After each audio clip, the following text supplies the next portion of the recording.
በዳውሮ ዞን ኢሰራና ቶጫ ወረዳዎች እንሰትን በሳይንሳዊ አሰራር በማስደገፍ የአርሶ አደሮችን ተጠቃሚነት ለማረጋገጥ እየተሰራ መሆኑ ተገለጸ።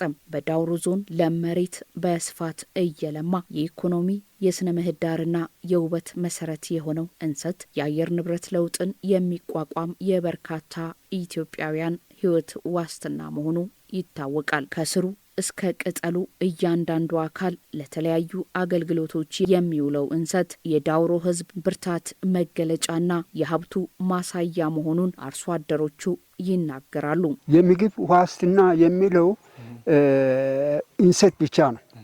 እንሰት ከሁሉም ነገር የሚበልጥ ከፍተኛ ደረጃ የሚታይ ነገር ስለሆነ አሁን ከአባቶቻችን እኛ የወረስ ነው።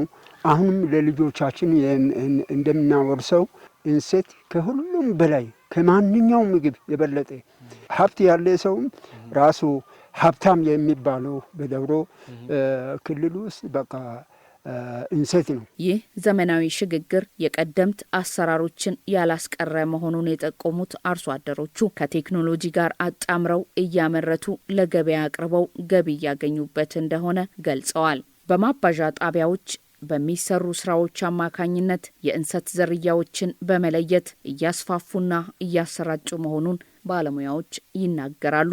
1 ሄክታር ሙሉ እንሰት ብዜት ጣቢያ አድርገን በየዘር አርሶ አደር ከኛ መማር አለበት በሚለው ላይ አካባቢ እንሰቱ ዘሩ እንዳይጠፋ ወንድ ዘር አለ፣ ሴት ዘር አለ፣ በየኮሪደር ተሰርቷል።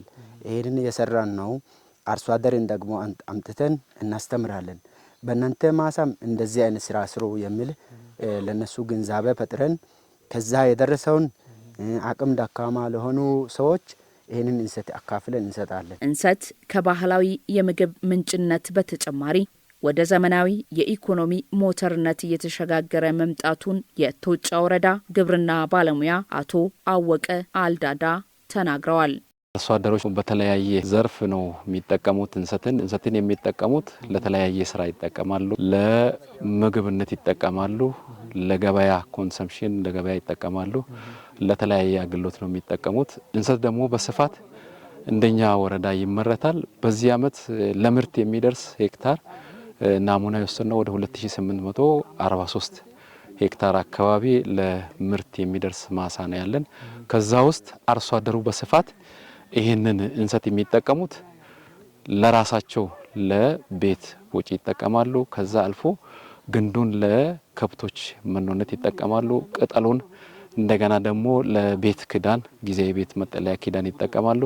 ከዛ አልፎ ደግሞ ቃጫውን ለተለያየ አካባቢ ሽጦ የሚጠቀሙበት አግባብ ነው ያለ። ከባህላዊው ቆጮና ቡላ ጀምሮ እስከ ዘመናዊ ሆቴሎች ድረስ ተፈላጊነቱ ከፍ እያለ መምጣቱን የኢሰራ ወረዳ አስተዳዳሪ አቶ ሰለሞን ተክሌ ገልጸዋል።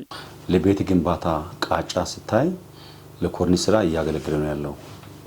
ወደ ወረቀት ፋብሪካነት የተቀየረ ነው ያለው። ኬክ እየሆነ ነው ያለው። ምግብ ዋስትናን ያረጋገጠ ሰብል ነው። አካባቢ እርጥበትን ይጠብቃል።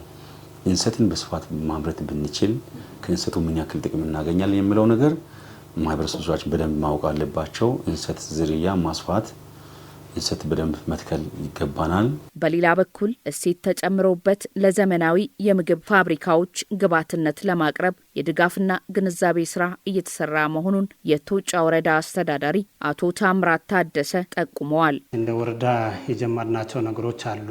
የፒኤስአር የሚባል ፕሮግራም አለ እኛ ጋር። እዛ ፕሮግራም አማካይነት ካውንስሊንግ ላይ ዩኒቨርሲቲ ከአዲስ አበባ ዩኒቨርሲቲ ምሁራንን ጋብዘን እዚህ ስለ እንሰት ጠቀሜታውን ጭምር ለሰው ከዚህ በፊት ከነበረው በላይ ግንዛቤም ሰጥቶ እንሰት ላይ የሚጣል ፓርቲ የለም።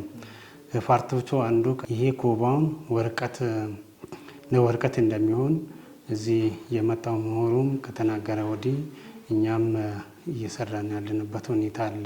ባህሉን ከመጨመር አኳያ ስፔሻሊ ኮባውን ወረቀት፣ ከዛ ባለፈ ደግሞ ሌላው ምርቱን ለዳቦ ለኬክ እንዲሆንም ፕላን ተደርጎ ወደ ስራ ውስጥ የተገባበት ሁኔታ አለ። እንሰትን ከፍ ባለ ደረጃ አምርተው ለመጠቀም ማህበራትን በማደራጀት እስከ አልሚ ባለሀብቶች ለማሳደግ እየተሰራ መሆኑም ታውቋል።